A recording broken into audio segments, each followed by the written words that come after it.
Rakibul Islam, a student of a private university in the capital Dhaka, is now blind. Gunfire by police on July 18th during peaceful Koda reform movement protests hit Rakibul in the face. The world turned dark for him, and the toppling of a suffocating authoritarian regime is his only comfort. আমাদের রাষ্ট্রযন্ত্র যেটা আছে ওইটাকে ঠিক করতে হবে। সেক্ষেত্রে আমরা কি করতে পারি যে আমাদের যে সরকারি আধা সরকারি যে এইগুলো সংস্থাগুলো আছে ওগুলোকে আমরা ঢেলে সাজাতে পারি। যে আপনার ধরেন আমাদের দুর্নীতিটা সবার আগে যেটা ভাইসে ওঠে যেখানে মনুষ্যত্ব বিলীন হয়ে যায়।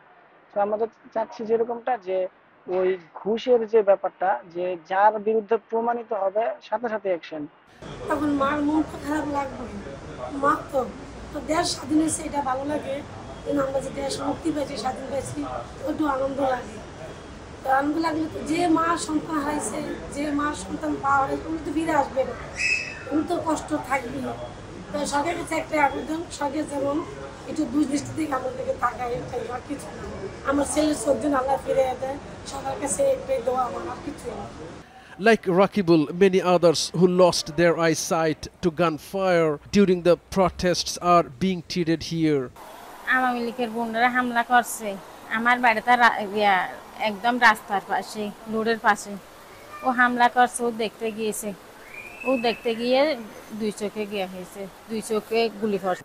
বরিশাল ভার্সিটি যে টাইমে আন্দোলন চলছিল, কোঠা আন্দোলন, সেই টাইমে আর কি গেছে মাসের 18 তারিখ 12টা বাজে আর কি পুলিশের গুলিতে আমি আহত হই। আমার ছাত্ররা ডাক দিছিল, পরে ছাত্রদের সারায় আমি নামছি। নামার পরে আর কি আমার চোখে 3টে গুলি লাগে, বাম চোখে 2টা লাগে, বাম চোখ ডেড, আর ডান চোখে একটা গুলি লাগে। আমার এই 2 দিন আগে আর কি সেলাই হয়েছে, দোনোটাই সেলাই হয়েছে। এখনো গ্যারান্টি না যে এটা ভালো হবে নাকি হবে, এখনো গ্যারান্টি দেয় না ডাক্তার।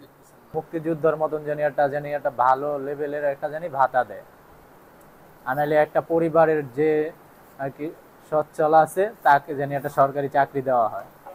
দেখাম কিরমে কলজেরা কিভাবে কাঁপে আল্লাহ পাক জানে এই ছেলের জন্য। ভবিষ্যতে বাঁচলে কি খাবে, কিরমে চলবে, বউ আছে, বউর আবার সামনের মাসে গর্ব, ওই যে বাচ্চা কাচ্চা। হ্যাঁ, আমি আর স্বামী নেয়, বুঝছেন, আমার এই 10 বছর স্বামী মারা গেছে, এই সওয়াল নিয়ে আমি বাস করতে আছি। আমি কী খাবো, কী গেমে থাকবো, এই যা চিন্তা ভাবনা করি।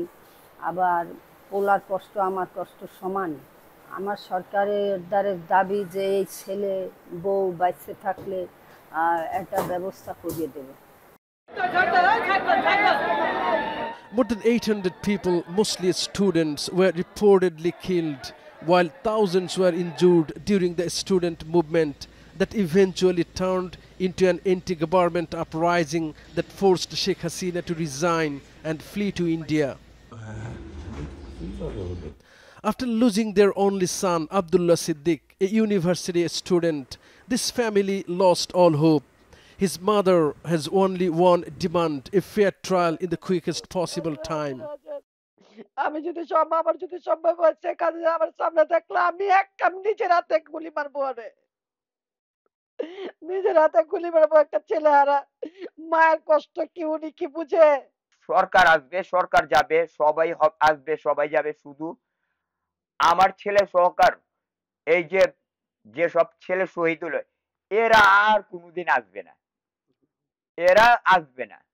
কিন্তু পরবর্তী প্রজন্মের আর যাতে কোনো ছাত্র আমার ছেলেদের মতো কিংবা আমার ছেলের মতো কারো বুকে বাংলাদেশের গুলি পুলিশের হাতে আর না লাগে। Student leaders added their achievement will amount to nothing if the killers are not tried properly. আমরা কোনো বৈষম্য এই বাংলাদেশে আমরা ঠাঁই দেব না, এবং যারা এতদিন এই জাতিকে জিম্মি করে রেখেছে এবং একটা গণহত্যা, একটা মেসেকার, এই মেসেকার যারা চালিয়েছে তাদেরকে সর্বোচ্চ শাস্তির আওতায় আমরা নিতে চাই।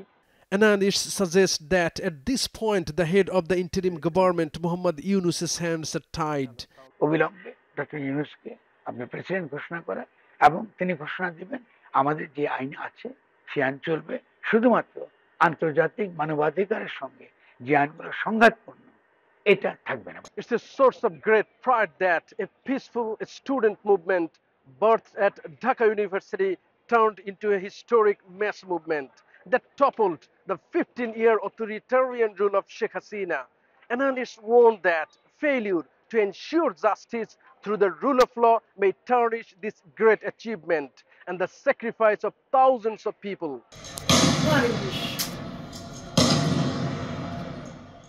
A United Nations team is now in Bangladesh to investigate the alleged human rights violations by security forces during the protests.